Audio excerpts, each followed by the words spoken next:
Hi, this is Ammon with Ventures Truck Parts. Today we're going to show you how to remove your old U-joint and install a new Dana Spicer U-joint into your UTV or ATV.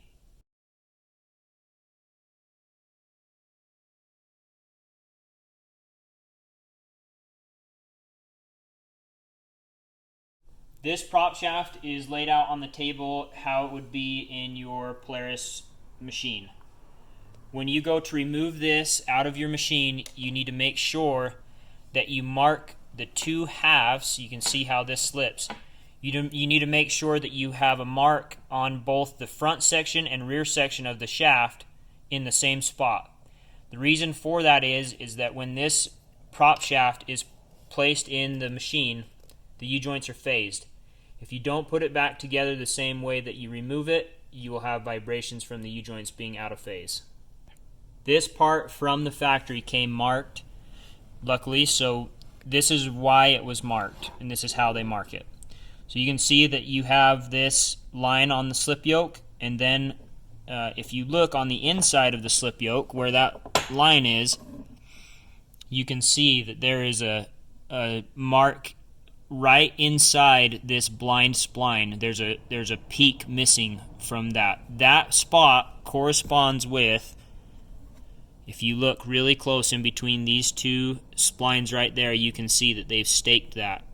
So you need to make sure that those line up, and you'll know that you get it lined up because the slip yoke will move back and forth easy like this. If you get it off and try and put it together, you can't get it to slip together. Alright, we're going to start the U-joint removal process.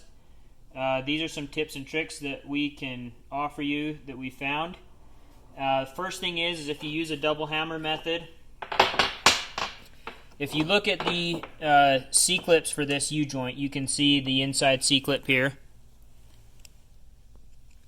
Centrifugal force will put force on the U-joint caps, and they get pushed out towards the outside end of the yokes and put pressure between this C-clip and the inside of this yoke. So if you can take your two hammers, place the first hammer on the U-joint cap. You don't want to hit the yoke itself, just the top of the cap. And give it a couple hits.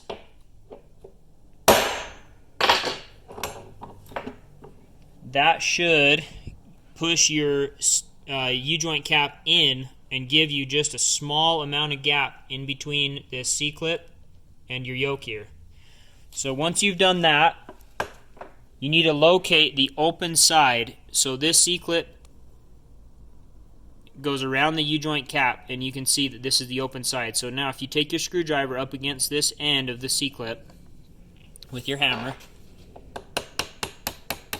and tap on that C-clip, you can drive it up until you can get your screwdriver underneath it.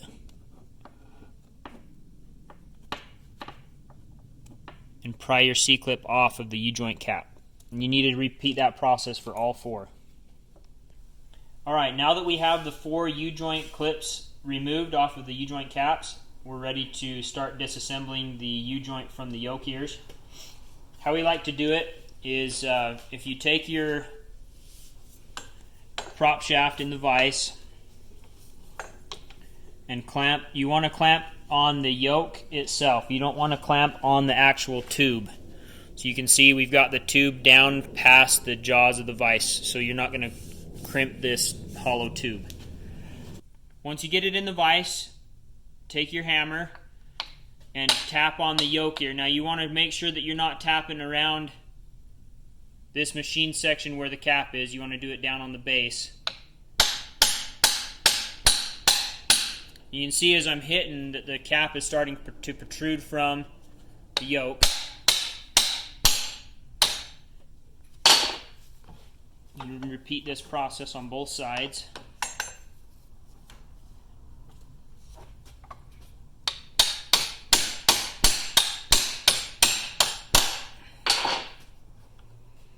Pull the U-joint cap out. Okay, once you've got both U-joint caps out, you can see that this is loose now. We got the caps out. If you take the yoke, push it all the way to one side, and angle one side up, See that? You can pull the yoke apart. Okay, once you get your first yoke off, you want to take the cross of the U-joint and open the jaws of your vise so that the yoke of the next piece of drive shaft that you're taking apart can slide down through the vise ears, and then you rest the cross on the top of the jaws. And that's what you're going to use to now bring the cap out through the top of this yoke.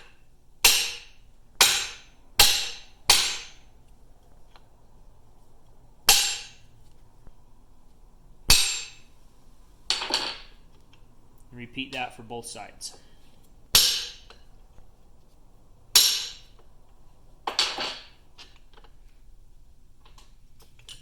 And now we need to take the cross out of these yokes.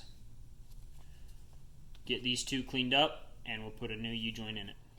Now that you have your yoke ears cleaned and free of debris, we're ready to install our Dana Spicer U-joint. Let me open this up and show you what's included.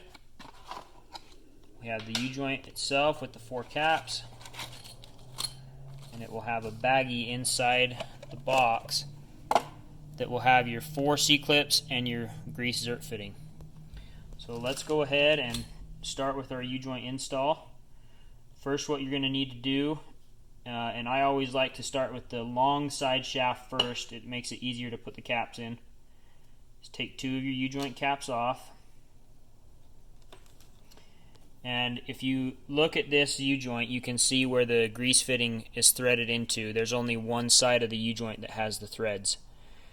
I would recommend that you put the grease fitting towards the side of the yoke that does not have splines. That way, if the spline slips into the slip yoke, it doesn't hit the U-joint zert fitting. So we're going to go ahead and angle our U-joint in place, get it installed. Take our cap, first cap, slide it over the trunnion or cross of the U-joint. And then we're going to rest the U-joint cap down on the table and use our hammer and tap on the yoke.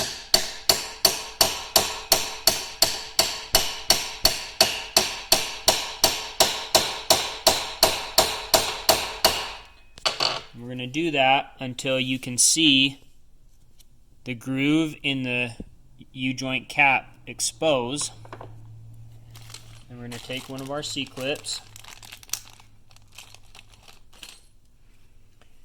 and take the C-clip and push it